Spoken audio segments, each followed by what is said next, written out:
नमस्कार दोस्तों, स्वागत है आपका सुंदरम एकेडमी के ऑनलाइन प्लेटफॉर्म पे। इस वीडियो में मध्य प्रदेश की जनगणना भारत की जनगणना के संदर्भ में तुलनात्मक रूप से हम लोग पढ़ेंगे।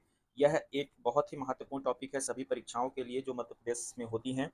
तो आइए शुरू करते हैं। तुलनात्मक अध्ययन भारत के साथ मध्य प्रदेश का जनगणना के संदर्भ में जनगणना के सभी आंकड़े 2011 की जनगणना के अनुसार हैं, और जहां आवश्यक होगी तो उसके पीछे वाली जनगणना का भी हम लोग ले लेंगे। ठीक है, तो देखिए, सबसे पहले जनसंख्या की ही बात कर लेते हैं। तो जनसंख्या भारत की 121 करोड़, ठीक है। मध्य प्रदेश की 7.26 करोड़। फिर जनघनत्व की बात, कल बस ऐसे ही पॉइंट टू पॉइंट हम लोग देखते चलते हैं, जहां ज्यादा जोर देने की या एक्सप्लेनेशन की जरूरत होगी उसको मैं करता चलूंगा। ठीक है, तो जनघनत्व है भारत का 382 किलोमीटर प्रति व्यक्ति, और मध्य प्रदेश का जनघनत्व है 236 किलोमीटर प्रति व्यक्ति। यदि जनघनत्व के बारे में बात करें तो सबसे ज्यादा जनघनत्व भारत में बिहार का 1106 किलोमीटर, 1106 प्रति व्यक्ति किलोमीटर आता है। ठीक है, और न्यूनतम की सबसे कम की बात करें तो अरुणाचल प्रदेश का 17 व्यक्ति 1 किलोमीटर में आता है। ठीक है, तो बिहार, वेस्ट बंगाल, केरल सबसे ज्यादा जनघनत्व वाले तीन राज्य हैं, और अरुणाचल प्रदेश, मिजोरम, सिक्किम ये सबसे कम जनघनत्व वाले तीन राज्य हैं। ठीक है, जनघनत्व के मामले में बात करें तो मध्य प्रदेश का स्थान जो है वो 17वें नंबर पर है।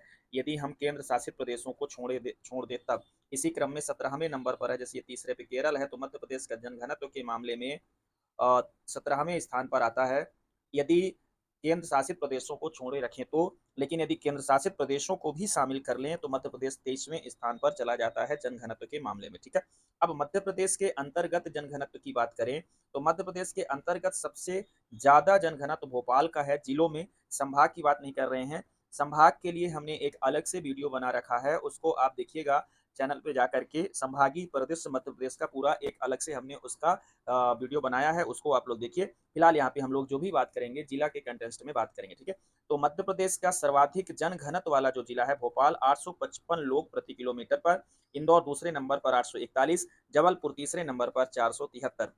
न्यूनतम जनघनत्व की बात करें तो डिडोरी 94, श्योपुर 104 और पन्ना 142, ये तीन सबसे कम जनघनत्व वाले जिले हैं मध्य प्रदेश के। और मध्य प्रदेश का औसत जनघनत्व 236 प्रति व्यक्ति किलोमीटर हमने आपको बताया है। ठीक है, तो तीन सबसे ज्यादा जिला जनघनत्व वाले जिला भोपाल, इंदौर, जबलपुर। तीन सबसे कम जनघनत्व वाले जिले डिडोरी, श्योपुर और पन्ना आएंगे। ठीक है, अगला जनसंख्या वृद्धि। जनसंख्या वृद्धि का तुलनात्मक अध्ययन करें तो इतने में आएगा। यहाँ से देखेंगे हम लोग भारत के साथ और मध्य प्रदेश के जिलों के साथ।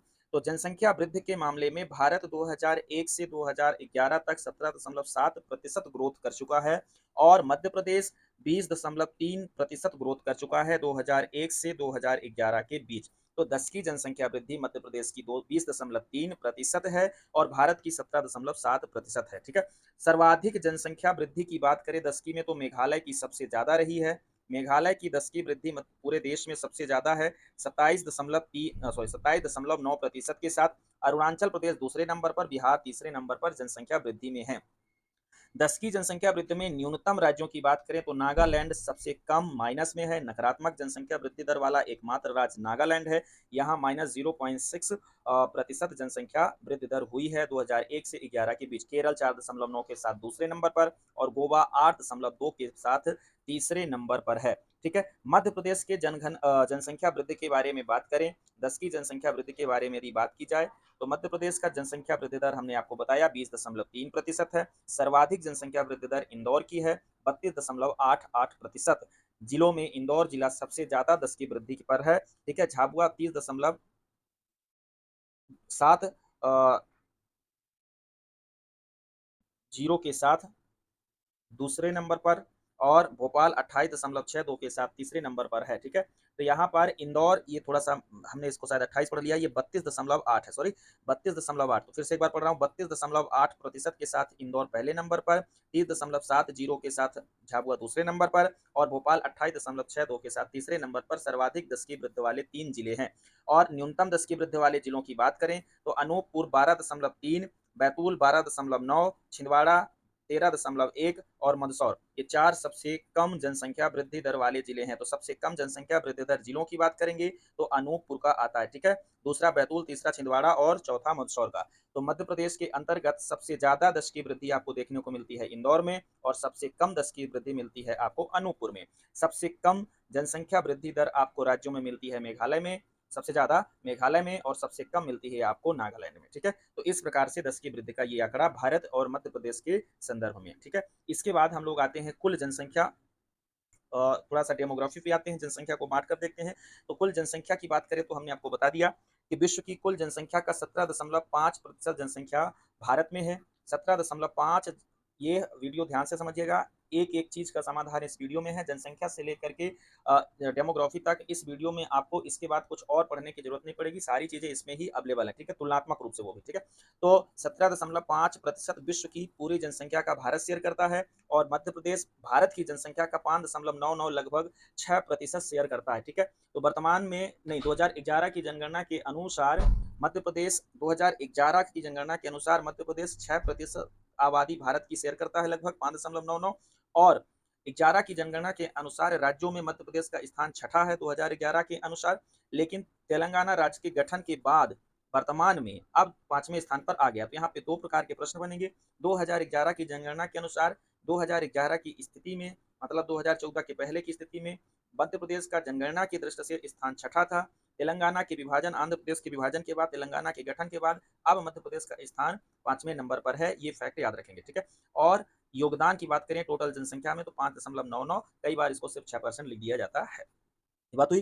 कुल जनसंख्या यहाँ पे लिखी हुई है, इसको आप लोग पढ़ेंगे। और जनसंख्या में मेल फीमेल की जो आबादी है उसका मैं परसेंटेज बता देता हूँ, आबादी यहाँ पे लिखी हुई है। भारत में 51.47% मेल आबादी है और 48.53% फीमेल आबादी है। मध्य प्रदेश में 51.70% मेल आबादी है, पुरुषों की जनसंख्या है, और 48.30% जो है वो महिलाओं की आबादी है। कुल जनसंख्या यहाँ पे लिखा हुआ है, ठीक है। तो कुल जनसंख्या के साथ ये आप लोग पढ़ लेंगे। प्रतिशत हमने आपको बता दिया है कि भारत में 51.47% और मध्य प्रदेश में 51.70% पुरुषों की आबादी है। भारत में 48.53% महिलाओं की आबादी है और मध्य प्रदेश में 48.30% महिलाओं की आबादी है। लगभग एक जैसा ही है, थोड़ा पॉइंट में अंतर है, इसको देख लेंगे, ठीक है। इसके बाद ग्रामीण, शहरी और नगरीय आबादी की बात करें हम लोग, तो मध्य प्रदेश और भारत के संदर्भ में बात करें तो भारत की शहरी आबादी 68.84% है। मध्य प्रदेश की शहरी आबादी 31.16%, सॉरी, भारत की ग्रामीण आबादी 68.484% है और मध्य प्रदेश की ग्रामीण आबादी 72.40% है। भारत की शहरी आबादी 31.16% है और मध्य प्रदेश की शहरी आबादी 27.60% है, ठीक है। तो भारत की शहरी आबादी से तुलना करेंगे हम लोग मध्य प्रदेश की शहरी आबादी, भारत की ग्रामीण आबादी से तुलना करेंगे मध्य प्रदेश की ग्रामीण आबादी। तो भारत की ग्रामीण आबादी कितनी है? भारत की ग्रामीण आबादी 68.84% और मध्य प्रदेश की ग्रामीण आबादी 72.40%। भारत की शहरी आबादी 1.16%, मध्य प्रदेश की शहरी आबादी 27.60% है, ठीक है। इसके बाद सर्वाधिक ग्रामीण और सर्वाधिक नगरीय जनसंख्या की बात कर लें तो राज्यों में भारत में सबसे ज्यादा ग्रामीण आबादी हिमाचल प्रदेश की है, फिर बिहार की है, फिर असम की है, फिर उड़ीसा की है। हिमाचल प्रदेश सबसे ज्यादा 90% लोग हिमाचल प्रदेश में ग्रामीण है, बिहार में 88.7%, असम में 85.9% और उड़ीसा में 83.3% लोग यहाँ ग्रामीण हैं, ठीक है। नगरीय आबादी की सबसे ज्यादा बात करें भारत में तो गोवा में सबसे ज्यादा नगरीय आबादी है 62%, 62.2%, मिजोरम में दूसरे नंबर पे 52% और तमिलनाडु तीसरे नंबर पर, केरल चौथे नंबर पर आते हैं। परसेंटेज यहाँ पे लिखा हुआ है, ठीक है। अब हम लोग मध्य प्रदेश की शहरी और ग्रामीण आबादी की बात करेंगे, ठीक है। तो इसका उल्टा करेंगे तो थोड़ा एक और चीज आपको मिल जाएगी, जैसे सर्वाधिक ग्रामीण आबादी जहां है वहीं न्यूनतम शहरी आबादी होगी, तो न्यूनतम शहरी आबादी का क्रम ये हो जाएगा, और जहां सर्वाधिक नगरीय आबादी वहां न्यूनतम ग्रामीण आबादी होगी, ये न्यूनतम ग्रामीण आबादी का भी क्रम हो जाएगा, ठीक है। तो सर्वाधिक नगरीय आबादी, सर्वाधिक नगरीय आबादी की हम लोग बात करें, सर्वाधिक नगरीय आबादी 62% है ना, परसेंट के हिसाब से, लेकिन जनसंख्या के हिसाब से सर्वाधिक नगरीय आबादी की बात करेंगे तो महाराष्ट्र में आता है, और जनसंख्या के हिसाब से न्यूनतम नगरीय आबादी की बात करेंगे तो सिक्किम आता है, ठीक है। ये बात भी एक अलग, ये दो अलग फैक्ट लिखे हैं। सर्वाधिक नगरीय आबादी प्रतिशत की बात करेंगे तो गोवा है, लेकिन सर्वाधिक नगरीय आबादी अर्थात जनसंख्या की बात करेंगे तो महाराष्ट्र है, और न्यूनतम नगरीय आबादी की बात करेंगे तो हिमाचल प्रदेश, सॉरी, आबादी की बात करेंगे तो सिक्किम है, और आबादी प्रतिशत की बात करेंगे तो वो हिमाचल प्रदेश हो जाएगा, ठीक है, इसका उल्टा करके, ठीक है। यहाँ पे एक बार फिर से समझ लेते हैं, कंफ्यूजन ना हो। देखिए, सर्वाधिक ग्रामीण आबादी हिमाचल प्रदेश की, सर्वाधिक ग्रामीण आबादी प्रतिशत में हिमाचल प्रदेश, सर्वाधिक नगरीय आबादी प्रतिशत में गोवा, सर्वाधिक नगरीय आबादी जनसंख्या में, प्रतिशत में नहीं, महाराष्ट्र, और न्यूनतम नगरीय आबादी जनसंख्या में सिक्किम, ठीक है। न्यूनतम नगरीय आबादी प्रतिशत हिमाचल प्रदेश हो जाएगा, ठीक है। और सर्वाधिक नगरीय आबादी प्रतिशत यहाँ पे गोवा दिया हुआ है, ठीक है। इस प्रकार से मध्य प्रदेश के बारे में बात करें तो मध्य प्रदेश का जनसंख्या के संदर्भ में हम लोग यदि बात करें तो सर्वाधिक ग्रामीण आबादी प्रतिशत डिडोरी की है। 95.5% के साथ डिडोरी जिला सर्वाधिक ग्रामीण आबादी प्रतिशत वाला जिला है। दूसरे नंबर पर अलीराजपुर 92.2%, तीसरे नंबर पर सीधी, चौथे नंबर पर झाबुआ, ठीक है। सर्वाधिक ग्रामीण जनसंख्या, जनसंख्या की बात, ये प्रतिशत तो सबसे ज्यादा सर्वाधिक ग्रामीण आबादी प्रतिशत जो है वो कहाँ हो गई, डिडोरी में हो गई, ठीक है। लेकिन सर्वाधिक ग्रामीण जनसंख्या की बात करें तो रीवा हो जाएगी, ठीक है। प्रतिशत की बात नहीं, जनसंख्या की बात करेंगे, सबसे ज्यादा ग्रामीण आबादी रीवा जिले में, संभाग की बात नहीं कर रहे हैं, जिले में, ठीक है। सर्वाधिक नगरीय जनसंख्या की बात करेंगे तो वो कहाँ हो जाएगी, इंदौर में। तो एक सीधा सीधा प्रश्न, सर्वाधिक ग्रामीण जनसंख्या कहाँ निवास करती है, रीवा जिले में।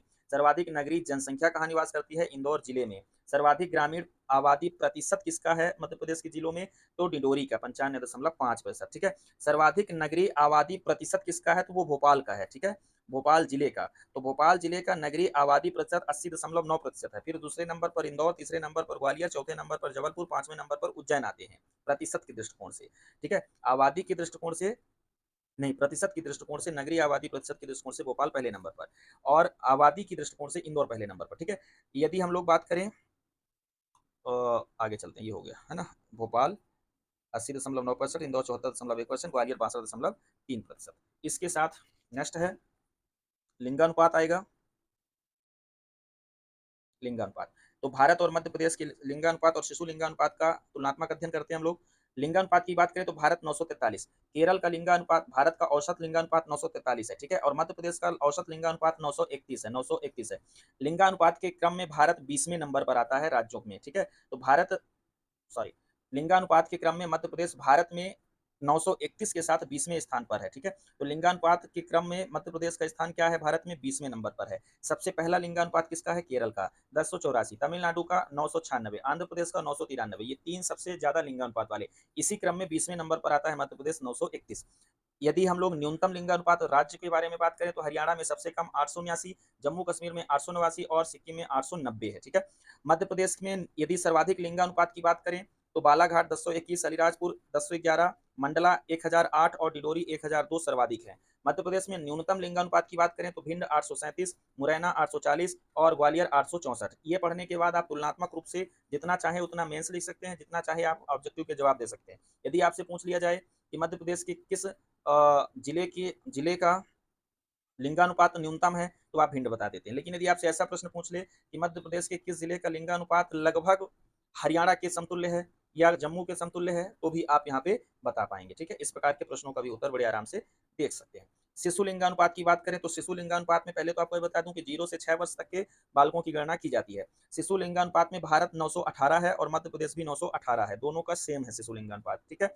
तो 918 918 918 भारत का है। लेकिन सबसे शिशु लिंगानुपात में सबसे पहले नंबर पर जो राज्य आता है वो 972 के साथ अरुणाचल प्रदेश, मिजोरम 970 के साथ दूसरे नंबर पर, मेघालय तीसरे नंबर पर 970 के साथ, मिजोरम मेघालय एक साथ भी रख सकते हैं, छत्तीसगढ़ 969 नंबर के साथ तीसरे चौथे नंबर पर, और केरल 964 के साथ पांचवें नंबर पर आता है। न्यूनतम शिशु लिंगानुपात की बात करें तो हरियाणा में ही है, हरियाणा में शिशु लिंगानुपात 834, पंजाब दूसरे नंबर पर, जम्मू कश्मीर, फिर राजस्थान आता है, ठीक है। जम्मू कश्मीर 862 और राजस्थान 888 के साथ ये तीसरे और चौथे क्रम के न्यूनतम वाले राज्य हैं। यदि मध्य प्रदेश में शिशु लिंगानुपात की बात करें तो 918 औसत है।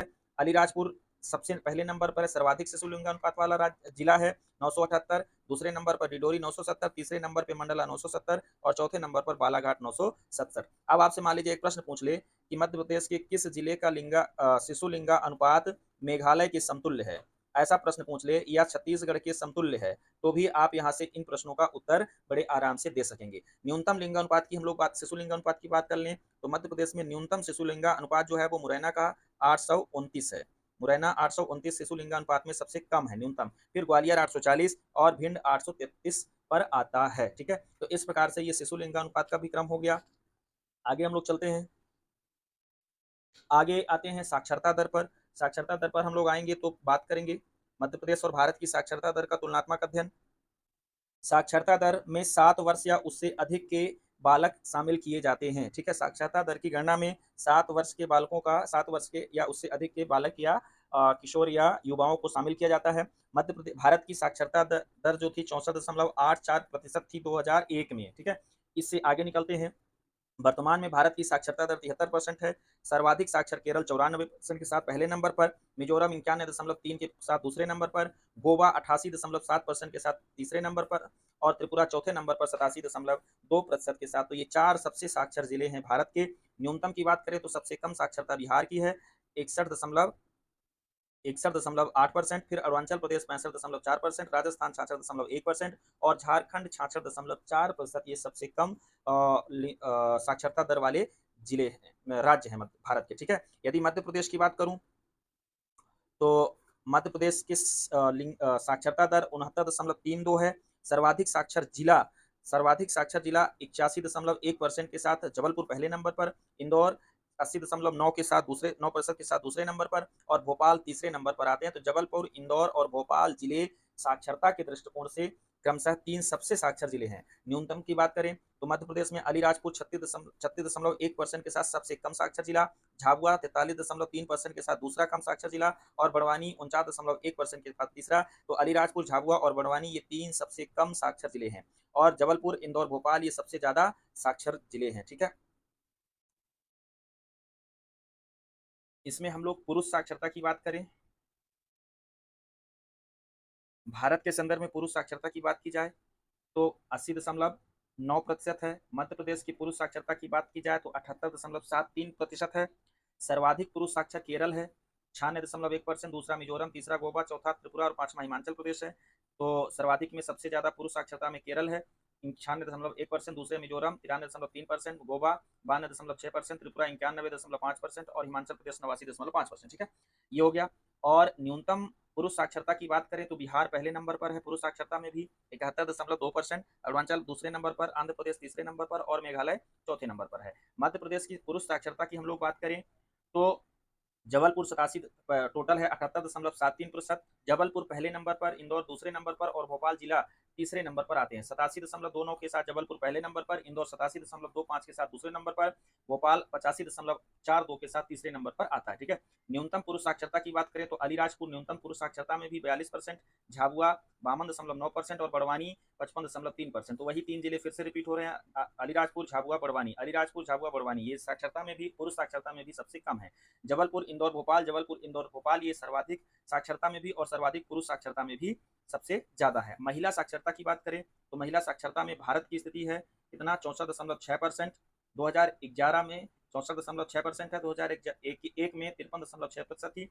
भारत में सर्वाधिक साक्षर महिला केरल में पाई जाती है 52.1%, मिजोरम 88.3% और गोवा 84.7%। ये तीन सबसे ज्यादा महिला साक्षर वाले राज्य हैं। न्यूनतम महिला साक्षर राज्यों की बात करें तो बिहार, राजस्थान, झारखंड आते हैं। 51.5 के साथ बिहार सबसे कम महिला साक्षरता पे है।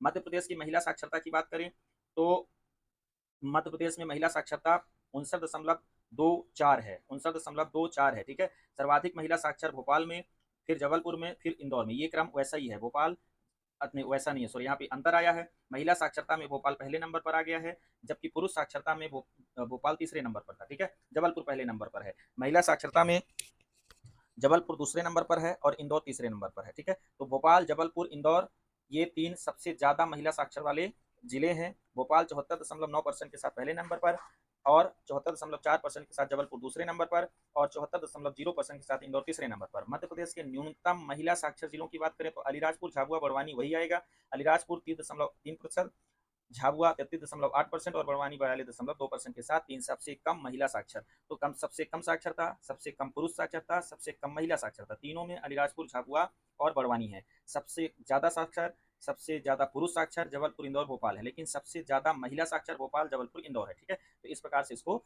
याद रखेंगे। कुल मध्य प्रदेश में कुल साक्षरता में वृद्धि जो हुई है वो 8.9% की हुई है, तो इसको भी ध्यान रखेंगे। 2001 के मुकाबले 11 में महिला साक्षरता में जो टोटल वृद्धि हुई है वो 8.9% की हुई है। ठीक है, ये हो गया आपका पुरुष का महिला का साक्षरता वाले मामला में। साक्षरता शहरी क्षेत्र की महिला साक्षरता सिवनी में सर्वाधिक है और शहरी क्षेत्र की सर्वाधिक महिला साक्षरता सिवनी में है और शहरी क्षेत्र की न्यूनतम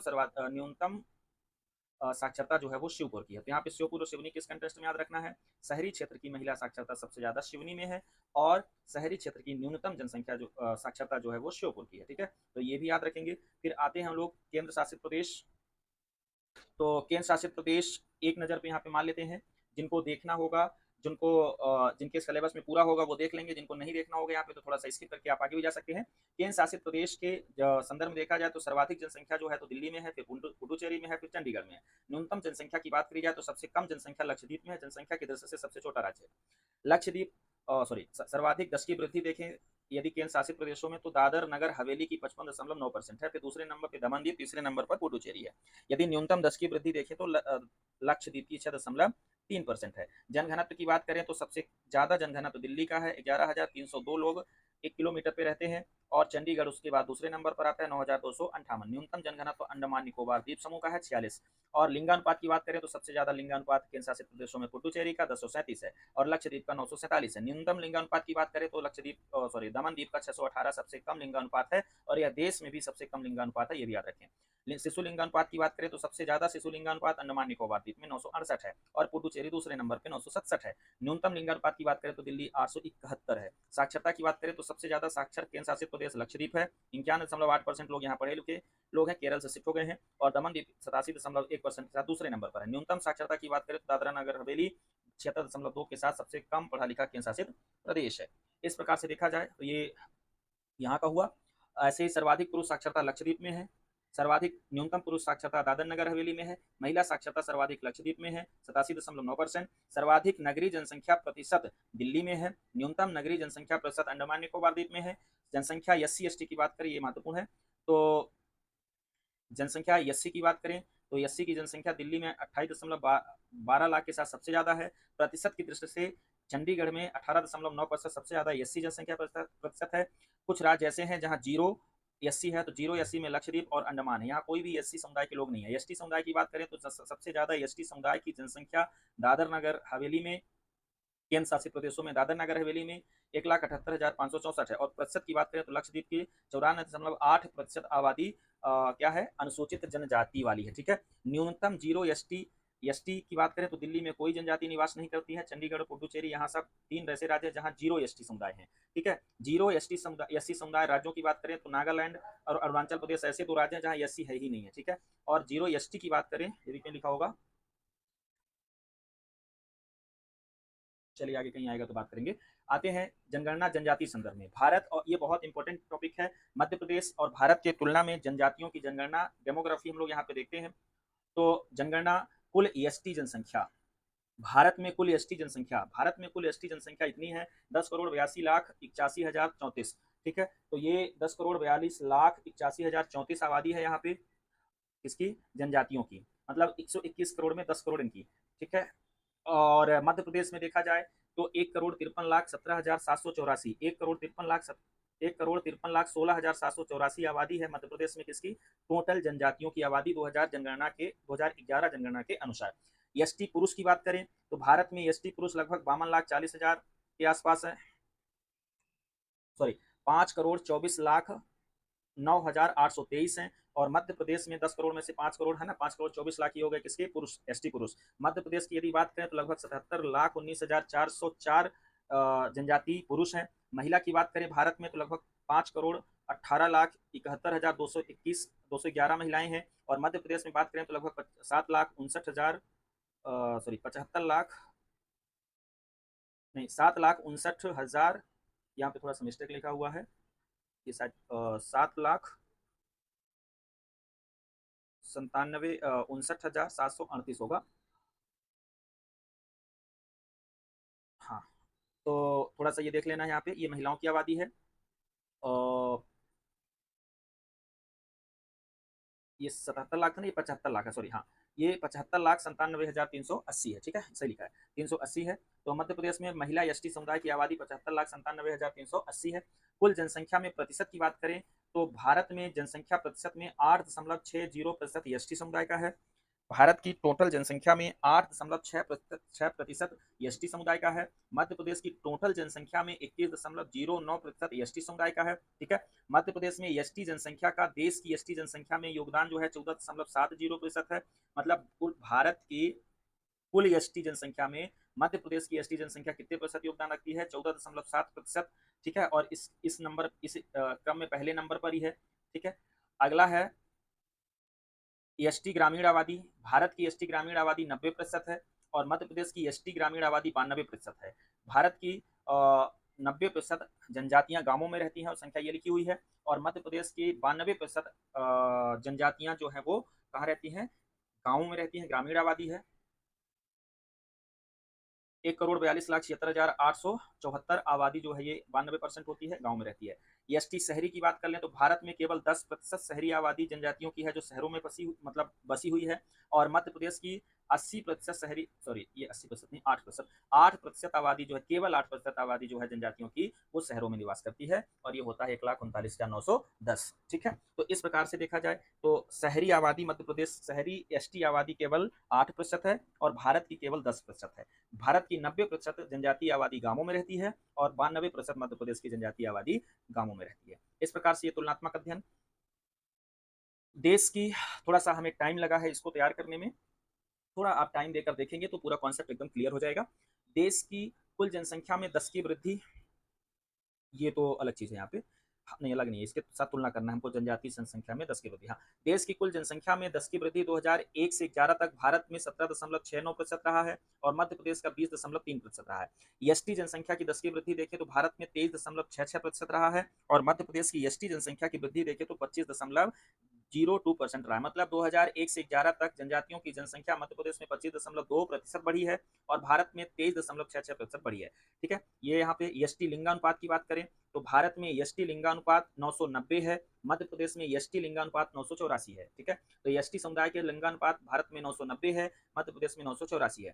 ठीक है, साक्षरता की बात करें तो भारत में 59% जनजातियां साक्षर हैं, मध्य प्रदेश में 50.55% साक्षर हैं। यदि मध्य प्रदेश के जनजातीय समुदाय की साक्षरता आपसे पूछी जा रही है तो कितना, 50.55, और भारत के जनजातीय समुदाय की साक्षरता कितनी है, 59%। ठीक है, कम है मध्य प्रदेश की भारत की तुलना में।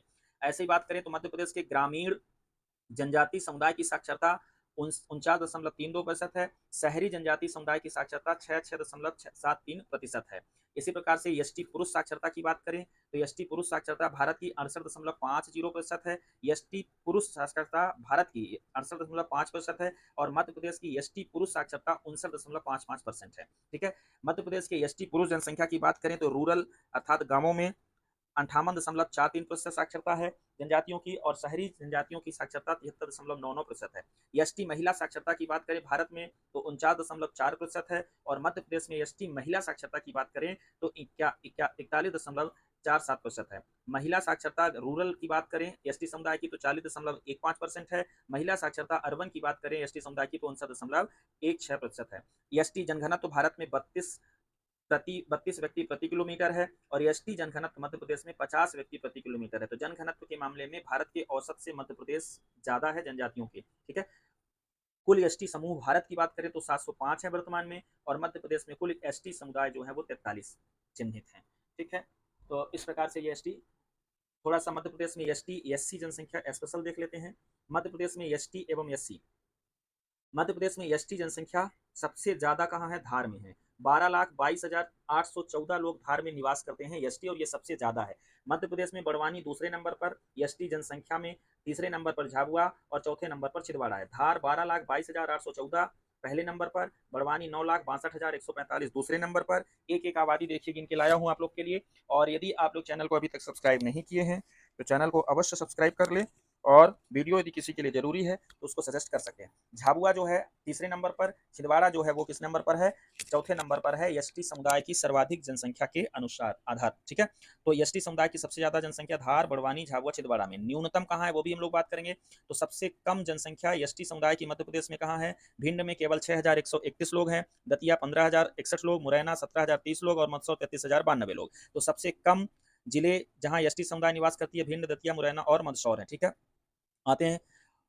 सर्वाधिक एसटी प्रतिशत की बात कर लें तो सर्वाधिक एसटी प्रतिशत अलीराजपुर में 89% वहाँ के लोग एसटी हैं, झाबुआ 87%, बड़वानी 69.4%, डिडोरी 64 मतलब 64.7% और मंडला 57.9%। तो अलीराजपुर, झाबुआ, बड़वानी, डिडोरी, मंडला ये प्रतिशत के दृष्टि से 5 सबसे बड़े जिले हैं एसटी समुदाय के लिए। और न्यूनतम प्रतिशत की बात करें तो भिंड 0.4% सबसे कम, मुरैना 0.9% सबसे कम। यदि आपसे कभी पूछ ले कि वो दो जिले जहां 1% से कम एसटी आबादी है तो भिंड और मुरैना है। दतिया 1.9%, उज्जैन 2.5%, मंदसौर 2.5 के साथ ये 5 सबसे कम एसटी जनसंख्या प्रतिशत वाले जिले हैं। मध्य प्रदेश में एससी जनसंख्या की बात करें, एससी जनसंख्या 15.6% है।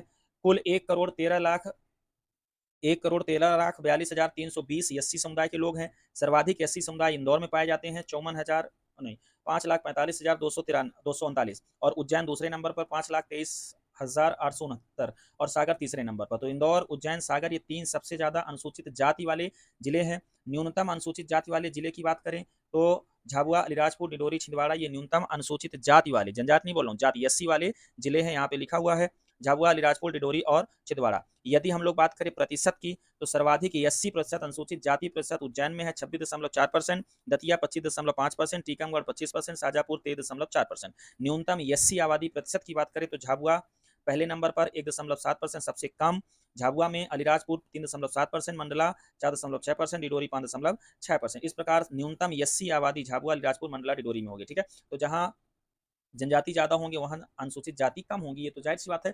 तो इस हिसाब से भी आप लॉजिक लगा के पढ़ते रहिएगा।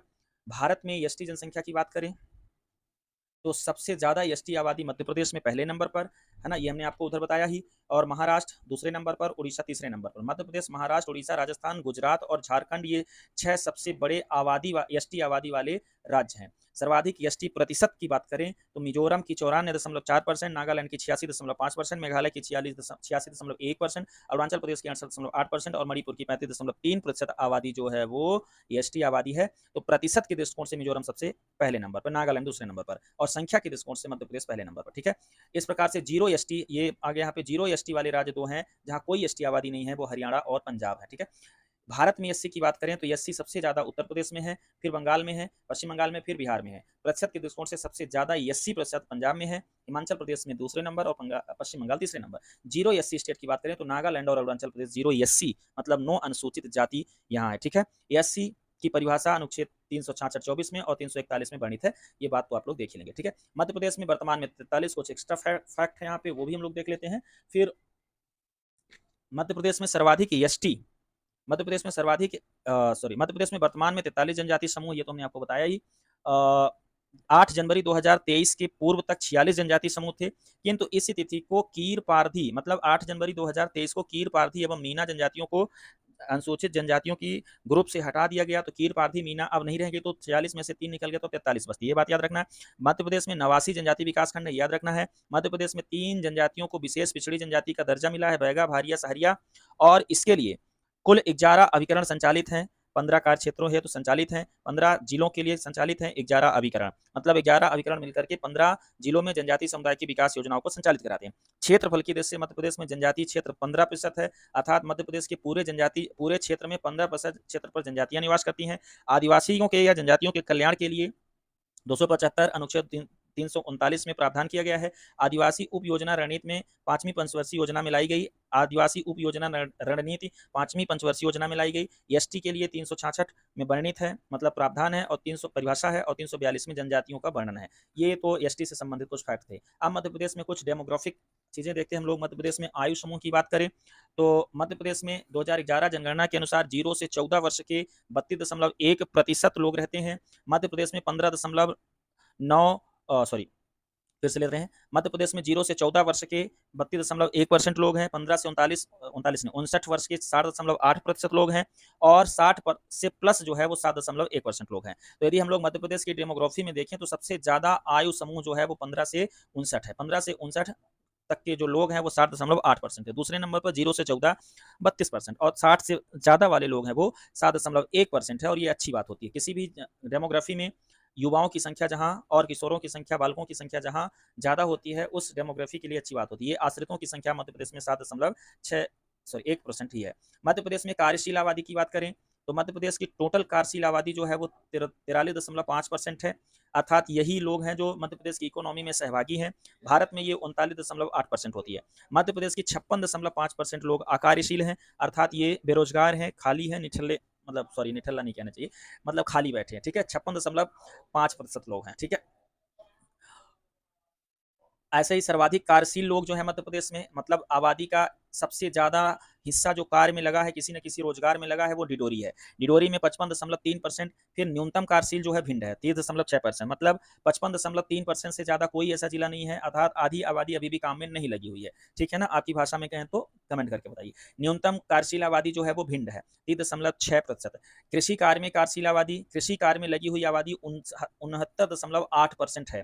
कृषि कार्य में लगी हुई आबादी 69.8% है मध्य प्रदेश में। ठीक है, जिसमें से गैर कृषि कार्य में लगी आबादी 30.2% है। तो कृषि में लगभग 70%, गैर कृषि में लगभग 30%, 69.8 और 30.2। ठीक है, कृषि में जो लगी है वो एकदम खेती से जुड़ी हुई है 31.2%। मतलब इस 68 में से केवल 69 लगभग 69.8 में से केवल 21.2% लोगों के पास खेती है। बाकी किसी में लगे हुए 38.6% के पास मजदूरी है। ठीक है, तो खेतीहर मजदूरों की जो संख्या है मध्य प्रदेश में वो 38.6% है। थोड़ा ज्यादा हो गया, इसलिए फैक्ट इधर उधर बोलवा जा रहे हैं, तो ध्यान रखेंगे। 38.6% खेतीहर मजदूरों की है। जोतकर मजदूर मतलब जोतकर जिनके पास खेत है वो 31.2% है।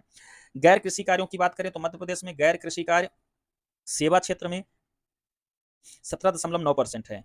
कार्मिक निर्माण और उद्योग में 12.3% है। इस प्रकार गैर कृषि में सबसे ज्यादा कहाँ लगे हैं? सेवा में लगे हैं। उद्योगों में कितने लगे हैं? उद्योगों में लगे हैं केवल 12.3%। इसके बाद आते हैं हम लोग मध्य प्रदेश के रिलीजियस डेमोग्राफी पर, धार्मिक जनसंख्या प्रदेश थोड़ा सा देखते हैं मध्य प्रदेश का। भारत में जनसंख्या के में भारत की जनसंख्या में हिंदू जो है 80.86% है। मध्य प्रदेश की जनसंख्या में 90.89% हिंदू हैं। देश में हिंदुओं की जनसंख्या के दृष्टिकोण से मध्य प्रदेश का स्थान चौथे नंबर पर है, total number of Hindu population. ठीक है, हिंदू वृद्धि दर की बात करें तो 16.67% के साथ हिंदुओं की आबादी बढ़ रही है। ठीक है, मुस्लिम जनसंख्या की बात करें तो 13.43% भारत की आबादी में है और मध्य प्रदेश में 6.57% है। मध्य प्रदेश मुस्लिमों की आबादी में भारत में 21वें नंबर पर है। ठीक है, जैन धर्म की बात करें तो जैन पॉपुलेशन भारत में 0.4% है केवल और मध्य प्रदेश में 0.78% है। जैन आबादी के दृष्टिकोण से मध्य प्रदेश चौथे नंबर पर आता है पूरे भारत में। बौद्ध की बात करें तो बौद्ध आबादी भारत में 0.8% है, 0.8% है और मध्य प्रदेश में बौद्ध आबादी 0.29% है। बौद्धों की आबादी के दृष्टिकोण से मध्य प्रदेश 10वें नंबर पर है। ईसाई की बात करें तो भारत में 2.3% ईसाई बचे हुए हैं, मतलब है, और मध्य प्रदेश में 0.2% क्रिश्चियन आबादी है और आबादी के दृष्टिकोण से बात करें तो 23वें स्थान पर क्रिश्चियन आबादी में मध्य प्रदेश आता है। सिखों की बात करें तो भारत में 1.87% है और मध्य प्रदेश में 0.2% सिख मध्य प्रदेश में निवास करते हैं। मध्य प्रदेश में इन सबके बाद जो अन्य बचते हैं छोटे मोटे समुदाय वो 0.83% अन्य है। भारत में यदि धार्मिक साक्षरता की बात करें मध्य प्रदेश में यहाँ बात कर लेते हैं तो सबसे ज्यादा साक्षर जैन है 96.2%, भारत के संदर्भ में भी सबसे ज्यादा होंगे। और ईसाई दूसरे नंबर पर, सिख तीसरे नंबर पर, बौद्ध चौथे नंबर पर, मुसलमान पांचवें नंबर पर और हिंदू सबसे कम साक्षर हैं। ठीक है, तो साक्षरता के दृष्टिकोण से बात करें तो 96.2%, ईसाई जैन 96.2%, जैन, ईसाई 85.4% और सिख 82।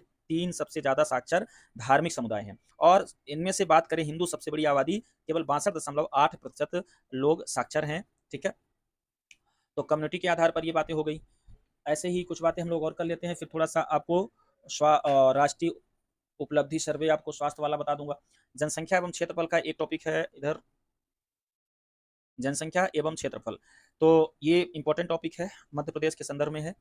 तो सबसे बड़े जिले जनसंख्या के हिसाब से जो हैं वो इंदौर, जबलपुर और सागर हैं। सबसे बड़े जिले इंदौर, जबलपुर और सागर, ये 3 सबसे बड़े जिले हैं जनसंख्या के आधार पर। संभाग हमने संभाग वाले वीडियो पे बना दिया है, उसको आप जरूर देखिएगा। तो इंदौर सबसे ज्यादा जनसंख्या 4.5% जनसंख्या शेयर करता है मध्य प्रदेश की।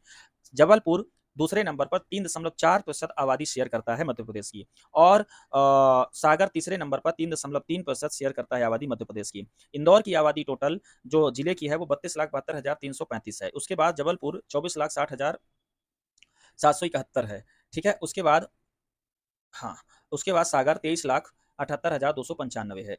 ये यहाँ तो यदि हम लोग क्षेत्रफल की बात करें तो क्षेत्रफल में 5 अक्टूबर 2023 तक, जबकि मैहर, पाढुर्णा और मऊगन जिले नहीं बने हैं, तब तक छिंदवाड़ा सबसे पहले नंबर पर है क्षेत्रफल के दृष्टिकोण से। ठीक है, तो क्षेत्रफल के दृष्टिकोण से सबसे बड़ा जिला जो हुआ छिंदवाड़ा हुआ 5 अक्टूबर 2023 तक 11,815 वर्ग किलोमीटर के साथ। शिवपुरी 10,666 वर्ग किलोमीटर के साथ दूसरे नंबर पर और 10,252 वर्ग किलोमीटर के साथ सागर तीसरे नंबर पर और 10,043 वर्ग किलोमीटर के साथ बैतूल चौथे नंबर पर। क्षेत्रफल के दृष्टिकोण से 4 सबसे बड़े जिले हुए 5 अक्टूबर 2023 तक।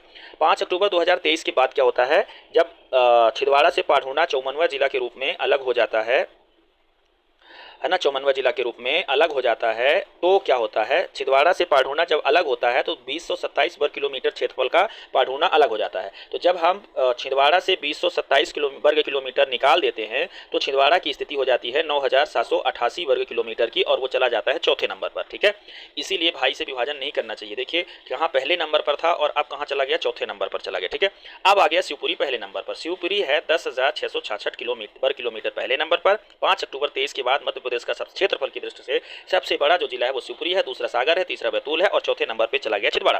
तो 6,666 किलोमीटर के साथ शिवपुरी अब पहले नंबर पर, सागर 10,252 वर्ग किलोमीटर के साथ दूसरे नंबर पर, बैतूल 10,043 वर्ग किलोमीटर के साथ तीसरे नंबर पर और छिंदवाड़ा 9,788 वर्ग किलोमीटर के साथ अब चौथे नंबर पर है। ठीक है, इस प्रकार से ये यहाँ पे आंकड़े आपको देखना है। सबसे छोटे जिले जनसंख्या 2011 जनगणना के हिसाब से जनसंख्या में देखें तो सबसे छोटा जिला हरदा है। 0.8% आबादी मध्य प्रदेश की हरदा में निवास करती है। 5,70,302 लोग ही यहाँ हैं। ठीक है, उमरिया दूसरे नंबर पर 0.9% शेयर करती है, 6,43,579 लोग हैं। श्योपुर तीसरे नंबर पर, डिडोरी चौथे नंबर पर, अलीराजपुर 1% आबादी शेयर करते हैं, अलीराजपुर और डिडोरी मध्य प्रदेश की। ठीक है, और 1% से कम आबादी शेयर करते हैं मध्य प्रदेश की हरदा, उमरिया और श्योपुर जिले। ठीक है, सबसे छोटे इस प्रकार से जिले, सबसे छोटे जिले 5 अक्टूबर 2023 के बाद जनसंख्या में देखें तो वो सबसे जनसंख्या, पाढूना सबसे कम जनसंख्या, निवाड़ी दूसरे नंबर पर, हरदा तीसरे नंबर पर आएगा। तो पाढूना अब सबसे छोटा जिला हो गया है जनसंख्या के लिए, जनसंख्या के दृष्टिकोण से 5 अक्टूबर 2023 के बाद। ठीक है, तो चलिए इसको थोड़ा सा हम लोग यहाँ पे डिटेल से भी देखेंगे। 2011 के बाद बने जिलों की जनसंख्या में जो परिवर्तन आता है थोड़ा सा देख लेते हैं। जनसंख्या क्या बनती है 2011 के बाद जो जिले बने, तो 2013 में आगर मालवा जिला बना, इक्यावनवा जिला बना और यहाँ की आबादी रही 5.71 लाख। ये आंकड़े इनकी जिला वेबसाइट की सरकारी वेबसाइट से लिया गया। ठीक है, और यहाँ का जो क्षेत्रफल है वो 2701 वर्ग किलोमीटर है। इस प्रकार से यहाँ इक्यावनवा जिला 5.71 लाख जनसंख्या और 2701 वर्ग किलोमीटर क्षेत्रफल लिया हुआ है। 2018 में निवाड़ी बामनवा जिला बना और यहाँ की जनसंख्या थी 4.4 मतलब 4,48,007, तो लगभग 4.4 लाख थी और क्षेत्रफल जो था 1170 वर्ग किलोमीटर। फिर 2023 में 15 अगस्त 2023 को मऊगंज 53वां जिला बना और यहाँ की जनसंख्या रही 6,16,653 और क्षेत्रफल रहा 1866 वर्ग किलोमीटर। इसके बाद 2023 में 5 अक्टूबर 2023 को पाढूना चौमनवा जिला बना और यहाँ की आबादी रही 3,74,310 और यहाँ का जो क्षेत्रफल रहा तो जिला वेबसाइट में 1522.22 और अन्य जगह पर 227 किलोमीटर दिखा रहा है। ठीक है, तो जो भी मानने हैं मान लेते हैं दोनों।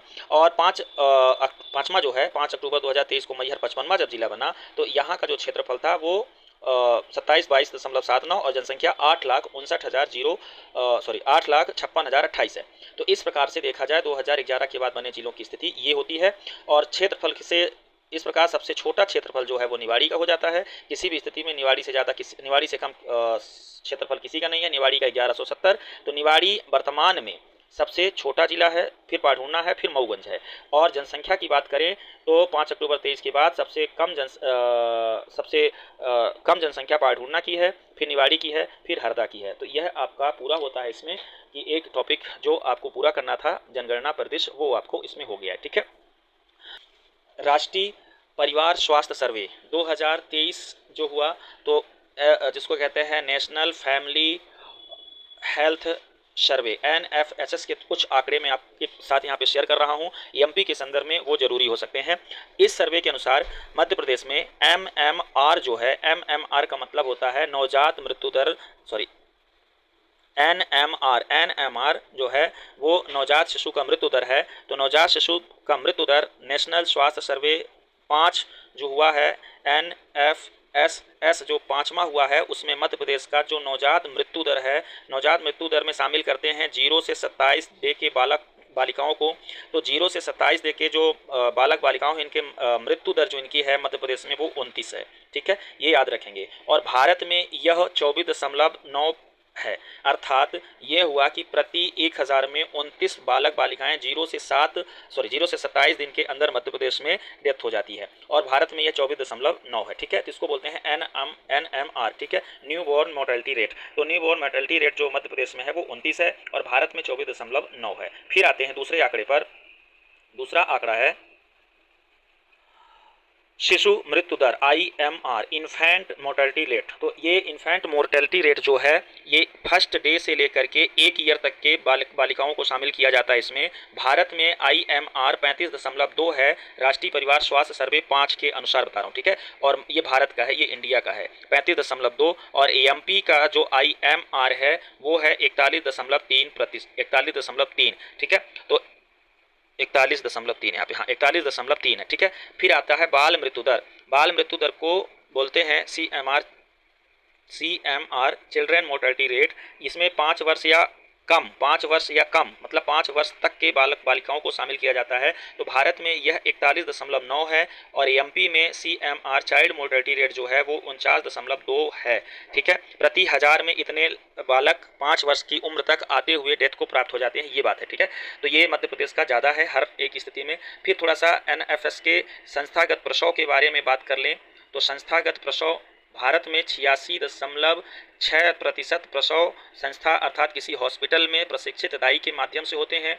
और मध्य प्रदेश में प्रसव की बात कर लें तो 90.7%, जो कि भारत से ज़्यादा है, 90.7% प्रसव संस्थागत होते हैं। ठीक है, इसी प्रकार से थोड़ा सा बात कर लें मातृ मृत्यु दर की MMR की बात कर लें।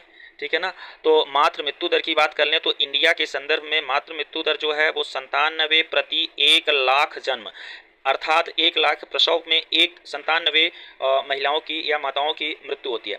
MP की संदर्भ में बात कर लें तो MP में यह 173 प्रति लाख है। तो 1 लाख जन्म देने पर 173 माताओं की मृत्यु होती है मध्य प्रदेश में। ठीक है, इसके साथ हम लोग बात करें कुल प्रजनन दर की, TFR बोलते हैं, total fertility rate. TFR Bharat का जो है वो 2% है।